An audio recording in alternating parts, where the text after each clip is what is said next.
এই তো ডিউটিতে আছি। হ্যাঁ হ্যাঁ, খাওয়া দাওয়া করেছি, একটু খেয়েছি। ঠিক আছে, হ্যাঁ খেয়ে নিয়েছি, এবারে একটু যাবো বিশ্রাম নিতে।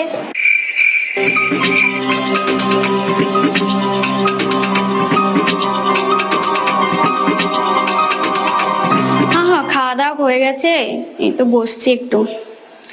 হ্যাঁ বাড়ি চলে যাবো, এই কিছুদিন পর বাড়ি ঠিক চলে যাবো। এই তো 2-3 দিন ছুটি নিয়েছি ডিউটি থেকে, আর চলে যাব ঠিক। হ্যাঁ আমি বলছি শোনো না, বাবার জন্য একটা হাত ঘড়ি নিয়েছি।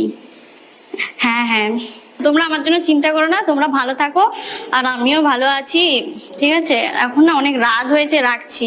কালকে সকালে তখন ফোন করবো, ঠিক আছে? হ্যাঁ হ্যাঁ, রাখছি রাখছি।